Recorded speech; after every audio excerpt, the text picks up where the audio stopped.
what is going to happen? This is what I'm waiting to see. Honestly, I probably can wait to see it, but I can't wait to see it, is when those other countries that are holding their gold at the Bank of England demand delivery. That is going to be... They told you the system was stable, but what if it's already cracking? In this new interview, Lynette Zang exposes the truth behind the paper gold illusion and why physical demand is exploding like never before. Central banks are hoarding, currencies are falling, and the real wealth is quietly changing hands. If you own gold, or plan to, you need to hear this. Because what Lynette reveals might be the final warning before the reset. Well, it's the same thing. You know, people don't trust those promises, and they shouldn't trust those promises, because in that contract market, they can create as much gold and silver that does not nor ever will exist as they want. But in those contracts, they also get to stand for delivery. And that started in January when we saw Europe, and particularly with gold, the Bank of England shipping over massive amounts of gold. But hold on a second. The Bank of England doesn't really have very much of their own gold. They do, however, hold a lot of gold for a lot of countries. So what gold was it that they shipped out? And when you look at whether it's the LBMA or the Bank of England in their metal stores, what they have available, they're much, much lower than they were. So if we continued with the backwardation and technically the price was stretched too far anyway, so it's better to have that pull back and have a nice strong foundation. But what is going to happen? This is what I'm waiting to see. Honestly, I probably can wait to see it, but I can't wait to see it, is when those other countries that are holding their gold at the Bank of England demand delivery.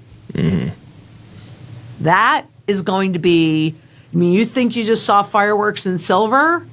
That is going to be huge fireworks, because we've already seen here in the U.S. when there was all this talk about auditing Fort Knox, and then it went dead silent. Why? Why did it go dead silent? Guess we're going to find out at some point. That is exactly right. And so that's what was just happening with the backwardation. That was becoming apparent. And so if that had continued, are they ready for that market to break now? I guess not. But at some point, will they be? Probably not. I don't think they're really going to be ever fully ready for those fireworks. But that's exactly it. It's stand and deliver. And, in our last conversation, I think we even talked about this, where the U.S., like I said, it's primarily contracts, and it's just about trading. It is not about typically taking delivery, and yet there was some big kahunas that were standing for delivery at a high enough level on the gold, but also on the silver, to make the shipment in various ways, whether it's boats or even airplanes now, right, makes it more viable, because obviously silver's spot price is substantially lower than gold's spot price. But yeah, that's exactly what's happening. The physical market will at some point fully break the back of the paper market. And unfortunately, I think that's going to happen in ever so many areas. But I've been talking about the fact that I believe we are now in the melt-up phase of these markets. And, you're watching stocks make higher and higher highs, right? Shoot, going to the moon. NVIDIA, now the first $5 trillion company.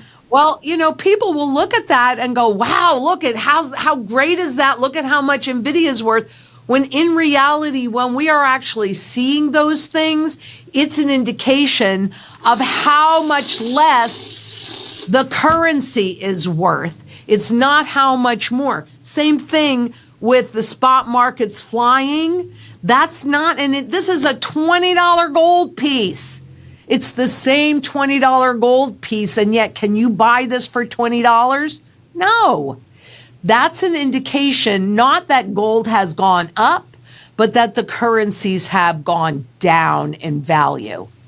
You're right. And, when we had a repatriation rush, and that repatriation rush, I think it was around when India demonetized about 85% of its currency. And so there were a number like Germany, et cetera, that were asking for their gold back. And the Bank of England or whoever it was that was holding their gold said, okay, we'll give it to you, but you have to wait 10 years or 7 years or whatever the number was. And so, first of all, I don't think that everybody is necessarily operating as an island. And keep in mind that what we saw after 2008 was a coordinated central bank effort. And that lasted until 2015 with the Swiss surprise. And then central banks realized, well, they can't necessarily count on other central banks, but they still come together through the IMF. I mean, almost everybody's a member of the IMF, so they meet regularly. So I'm not sure that they couldn't just shut it down, because they could do a global confiscation, which is why I personally, because I was born in 1954, and at that time it was illegal to hold more than 5 ounces of gold any other way than the pre-1933 collectible coins. So much as people might want to poo-poo them, the reality is this is in a different category. So if they did a global confiscation, because this is going to be a global effort, there's not one doubt about it in my mind. This has to be a global effort. And I would say that's true on another level for growing a global community. But I think you need to look at those that are in power, those that are in that 1%, really what kind of gold are they holding for themselves? Now, central banks will just have monetary gold, but that's okay. What do the individuals that would write the laws, what are they holding? And you can see what that is if you go to the PCGS 3000 ultra rarities. And these are coins that are, like this, slabbed like this, that might be in the $18 million, $20 million range for 1 ounce of gold. That creates a separate category. That's the category. Now, I don't spend $8 million on a coin, not even marginally. No, and this is definitely not, this is probably, this is a 62, this is actually a good coin, but I can't go buy this one. This would be a more rare coin because this is 1874. Mm-hmm. But, you can get them for not really a whole lot of premium above spot based on its rarity. So I personally, having lived through that and having an antique dealer uncle that was sitting on at least 3,000 ounces of pre-1933 raw coins like this, which was the only legal way that he could hold the gold and, use it in the normal marketplace. And I'm executing a strategy.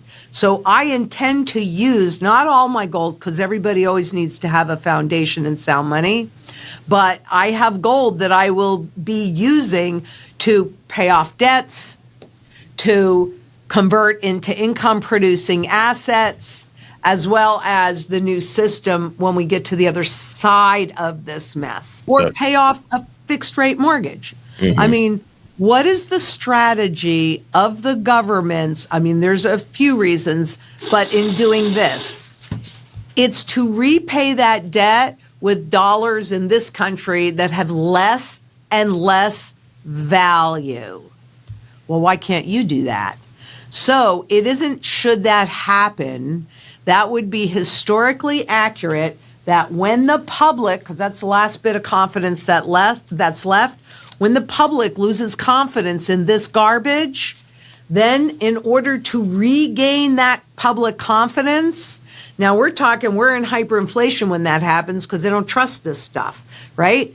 So when that happens, they do that overnight reset, this junk, fiat money, government debt-based money that has no value, against gold. And then gold begins to express or move toward its fundamental value. So when that happens, like in Venezuela, that overnight reset, see, they must suppress the price of gold because a rising gold price is an indication of a failing currency and a looming crisis. So it kind of, I don't do this very well, but I'll do it anyway. It's kind of like holding your hand on a spring and you push down, down, down. When you release your hand, it shoots in a direction. So when they do that overnight reset, that's exactly what happens in terms of the currency anywhere in the world, dollars, euro, yen, doesn't matter. It shoots towards its true fundamental value, not Wall Street's manipulated, suppressive spot market. And that number is somewhere in the vicinity of $40,000. And it's just based on all the debt, not even all the derivatives, but all the debt that created this, because this is sound money. This is fiat money. They're both money, but they're like the flip side of the coin. Mm-hmm. So it's not a random number that I pull out of the air. It's how much debt is there. And I'm not even talking about all the derivatives. So it would be a very, very, very conservative number. You take all the debt that's been created, and according to the IFF, that would, last time I checked, it was $313 trillion. And you divide it by all the gold that exists in the world. So all the gold that they pulled out of the ground, and include all the gold that's yet left in the ground to be pulled out, conservative, and that gets us somewhere in the vicinity between $33,000 and $40,000 the last time I looked. So with a spot at $4,000, it's a bargain. And that overnight reset, you know, if anybody wants to test this at all, because I don't think you should ever take anybody's word for anything. I think you should do your own due diligence. Go to any currency converter. I happen to use xe.com and put in there on the left-hand side, put in gold, XAU, and on the other side, pick a currency, any currency, pick the Venezuelan bolivar, you know, pick some currency like that, but you can pick any currency. But there, you will be able to see what that overnight reset looks like. And it looks exactly the same. But you also need to understand, so that's the time to pay off your fixed rate debt, like a mortgage or a car loan or any debt that's fixed rate. But on the flip side of that, I can't tell you how many overnight resets they're going to do. I can tell you that globally on average, it's happened 4,800, well, more than 4,800 times historically. We will get 3, if history repeats itself, the average does anyway, we'll get 3 of those overnight resets. So there are opportunities that will present as they burn off this unpayable debt, because right now, all of those assets that have been inflated by all of the money printing, so yeah, your income producing real estate, your stock markets, your bond markets, your crypto markets, all of that stuff, that intangible stuff that were targeted for inflation, because people see it going up and they get fear of missing out. Well, what's overvalued now, that's going to flip-flop. Mm-hmm. I can't tell you who's going to survive it, because we got zombie governments, zombie central banks, zombie corporations, and zombie consumers. So who's going to survive this mess is anybody's guess at this point. However, those that do survive will be a whole lot cheaper. So now you've got gold somewhere on its way to fundamental value, and the ability to now convert some of that gold into those other then undervalued assets. So what that really takes me to, Daryl, is the importance of everybody understanding the true fundamental value of every asset or every instrument, because that is the only way that you as an individual can really know, is this undervalued? Is it fairly valued? Is it overvalued? Therefore, do I want to buy it? Do I want to hold it? Do I want to liquidate it? You know, if you're counting on Wall Street, which shocks me like crazy that anybody believes that they're getting any true valuations from Wall Street, but okay. You know, if you're counting on Wall Street to tell you the truth, there is this bridge in Brooklyn. I don't really own it, but I could sell it to you anyway. I mean, I wouldn't do that because I have more integrity than that. But, you know, the point is that we cannot be dependent upon others to give us truth. We have to have those tools to hold people accountable and to know what the truth really is. Because how many times can you be lied to when you do not know the truth? And then who are you going to blame? Right? So I think it's critical.